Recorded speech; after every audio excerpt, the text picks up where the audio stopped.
I'm gonna tell y'all right now, you won't like some of my opinions, but disproving them isn't something I foresee anyone being able to do. But I could be wrong. So let me tell you who I think is the strongest to weakest Mujiwara or Strawhat. Warning, spoilers up to chapter 1108. Be sure to like the video and subscribe to the channel for more One Piece content. Number 1, the captain of the Straw Hat Pirates and Yonko or Emperor of the Sea, Luffy. I don't plan to spend a lot of time here because if you've been watching One Piece, it's obvious. But Luffy has all three types of haki in One Piece: Conquers, Armament, and Observation. He also has a paramecia devil fruit called the Gomu Gomu no Mi. Psych! He actually has the mythical zone devil fruit, the Hito Hito no Mi model Nika, that allows him to fight in any way he fancies or with his imagination, and therefore has shown Toon Force. I already had Luffy high diffing Zoro before Gear 5, but it's no contest now. Besides all that, no other Straw Hat has been considered a Yonko nor defeated a Yonko. They just got to defeating Yonko commanders, which Luffy was passed by Whole Cake Island. In conclusion, Luffy is the strongest member of his crew, his entire Grand Fleet actually. Now real fast, the Monster Trio was a fan-coined term that consisted of Luffy, Zoro, and Sanji. At this time, however, Luffy is on a different level than Zoro and Sanji, and with the addition of Jinbei, it's clear that there's a new Monster Trio, which I would love if Oda just makes him canonically call them that maybe in the final fight. Now, I barely have to introduce the first mate and swordsman of the Straw Hat Pirates, Roronoa Zoro. Wielding 3 swords and the user of all 3 types of haki, he was never far behind Luffy, pretty much being his equal in my opinion until the emergence of Gear 5.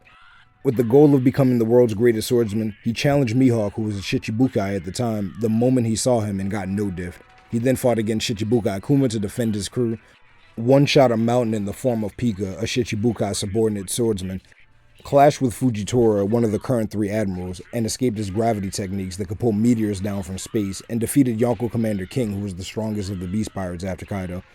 He also survived a combined attack from Kaido and Big Mom. Jinbei, helmsman and 10th member of the main Straw Hat crew, former Shichibukai and former captain of the Sun Pirates. Jinbei has no devil fruit, but he has all 3 types of haki and is a master of fishman karate, an extremely potent water-based fighting style that was shown to bypass durability. Jinbei helped Luffy in the Marineford War where he temporarily held off Akaino's attack, but ultimately got impaled, but he not only survived and stayed conscious, but saves Luffy from Akainu. Reminder, Akainu has the highest devil fruit attack power. He fought Yonko Commander Ace to a stalemate multiple times, temporarily blocks an attack from Big Mom until he is thrown back, and defeated Who's Who, a member of the Beast Pirates Flying 6, Zone Devil Fruit user and former CP9 agent. Sanji, the chef of the Straw Hat Pirates who really be out here cooking. No devil fruit, but 2 types of haki. Sanji only kicks. He needs his hands for cooking, sparking cigs, and the ladies.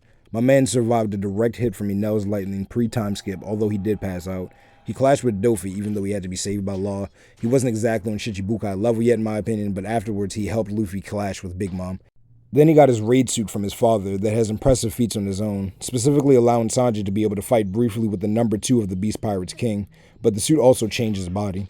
He absolutely no-sold a sword attack from one of Kaido's Yonko commanders, Queen, to the neck via after effects of wearing the suit. Ended up defeating Queen later. He did also survive getting jumped by King and Queen. Now, pause on the list. To put this into perspective, I'm going to tell you why I view the Monster Trio's power ranks as Zoro, Jinbei, and then Sanji. While all Shichibukai are not the same level, you still needed to be of a certain power level or influence to become one.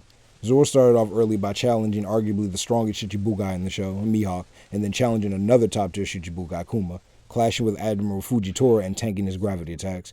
Now with all these feats, I still had Jinbei ahead of him due to being a Shichibukai when Luffy's the only one who defeated any of them, fighting the Yonko Commander Ace to multiple stalemates who could fight evenly against Yamato who could fight Kaido, and Jinbei also survives attacks from Akainu who has the strongest offensive devil fruit power in the series. And for Sanji, even in Wano with the feats of his raid suit, he was only able to use his advantage of being invisible and clash with Base King only to be almost fatally one-shotted by King via King almost putting a hole in Sanji's stomach, and even Luffy was worried about Sanji. When Zoro got Enma, it challenged Zoro's haki output and control by discharging its wielder's Ryu on its own. Zoro even claimed by the time he used it, he would be stronger. Zoro after this was able to hurt Kaido, and not necessarily a matter of his new buff, but he also survived a combined attack by 2 Yonko, Kaido, and Big Mom. I want to bring attention to the fact that I think some people forget that King was the number 2 and Queen was the number 3. King could tank attacks from Zoro that hurt Kaido, and Big Mom even invited King to join her crew. King is built different. Let's look at it this way. If Marco and Ace are on similar levels, and Marco was playing with King and Queen 1v2, and Jinbei stalemated Ace multiple times, that would imply that Jinbei was on a level that can take both King and Queen.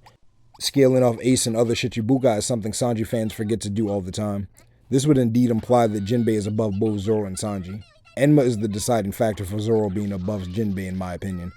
The fact that Enma allowed Zoro to hurt Kaido is one of the biggest factors to me. I don't see Jinbei or Sanji being able to hurt the world's strongest creature due to lacking similar attacks to Luffy's Haki Ryu punch or Zoro's Enma, which releases the wielder's armament Haki and enforces Ryu. Before moving on, I want to reference speed because there's a lot of misconception on that too. I'm not against Sanji being faster than Zoro. As the weakest member of the Monster Trio, I do believe he needs it. I just want to say that the reasonings I'm seeing online for it aren't very supportive at all. Everyone was hyped when Sanji in chapter 1107 blocked Kizaru's light. Casuals may not remember that Frankie, Queen, and Kuma's laser attacks are all based on Kizaru's power, meaning they are the same attack speed. Zoro dodged Kuma's lasers in chapter 485. Frankie is able to replicate the attack in chapter 646. Chopper dodges Queen's laser in chapter 1014. Both Zoro and Sanji dodged Queen's laser in 1023, and then finally Sanji did this lackluster feat when you actually read One Piece and remembered and considered all the other Kizaru laser feats. Now, there's no proof of this, but I can lean on the thought that since Kizaru can speed up, maybe he shot a faster laser than we had previously ever seen. However, we did only see him accelerating during travel, so it's not concrete at all. Tony Tone with the Chopper, the beloved reindeer doctor of the Strawhat Crew. While still a part of the Scared trio, my man really knows how to show up for his crew and his patience. Had a little bout with Queen, one of Kaido's 3 commanders or his all-stars. He dealt with Queen damage and was able to avoid his black coffee laser beams. If Frankie and Chopper were to fight, Chopper's strength and durability shown against Queen tells me he would be able to match Frankie's strength. And his FTL plus feats tell me that Radical Beam wouldn't even be able to hit him based off speed. Frankie would probably have to outsmart him or read his movements to land it. Now this is where the rankings get a little difficult in my opinion, and I know many may disagree with this, but here are the facts. Both Frankie and Robin fought a member of the Beast Pirates Flying Six. Frankie also has a light speed attack called Radical Beam. If Robin were to fight, I really don't see what she's going to do to him, besides the comedic moment where she grabs his family jewels. I'd wager he is prepared for a similar attack during the 2-year time skip. It would be foolish to think the same move works twice in a Straw Hat that isn't Sanji. Frankie attacks faster than her, has more versatility than her, and has more durability than her. If you doubt the durability, check out the fight between Frankie and Senor Pink again.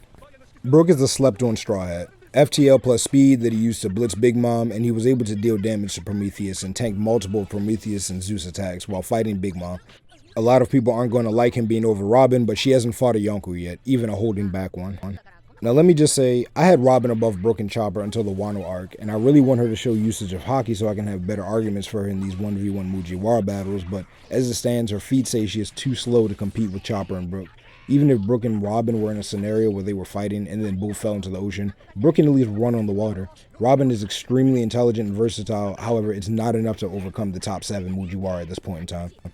I'd be lying if I didn't say I would have had Nami at last if it wasn't for her taming Zeus. Zeus would have put her higher on the list if all the Straw Hats weren't blatantly faster than lightning. She's able to injure a member of Kaido's Flying Six of the Beast Pirates. Now this isn't to disrespect my boy Usopp. I love all the Straw Hats, but if any of the other 9 were to fight him 1v1 bloodlusted no prep time, I'm putting my money on any other Straw Hat. Injuring a member of the Beast Pirates Flying Six is no small feat, especially when the antagonists that Jinbei, Frankie, and Robin fought were Flying Six members. However, we're going to use this time to remind y'all that back in Dressrosa, my boy Usopp got the Straw Hat Pirates a Grand Fleet. And even though he only used it once and his display of his power isn't enough to believe that he can beat the other 9 with it, he's one of the only 4 Mujiwara to display Haki. The Straw Hat Sniper is far from weak or useless. All the Mujiwara are immensely strong, admirable characters, regardless of how they rank against each other. Now, a few quick notes, mainly about Jinbei. He has all 3 types of Haki. He would have had to fight Ace, who was confirmed to have all 3, and he is shown using Conquerors against Who's Who. To recap, Jinbei has the technique, experience, and Haki training to be above both King and Queen, but hurting them enough to put them both down is another story. Robin can fly, which I forgot to bring up, so that joke about falling into the ocean doesn't fly, but she still loses in speed to Brook and in other stats to Frankie, in my opinion, who both lose to Chopper via both. Brook is faster than Frankie, in my opinion, but he can't hurt Frankie like Frankie can hurt him. Lastly, Usopp survived an attack from ulti, which should have been attributed, but he is still at the end. All 10 are goated though. Last few notes, 5 Straw Hats have Haki, Sanji only has 2, and Jinbei is worth 68 million more berries than Sanji. Think about that. Let me know what you guys think in the comments, and let me know what kind of One Piece videos you'd like me to do next. Don't forget to like the video and subscribe to the channel for more One Piece content.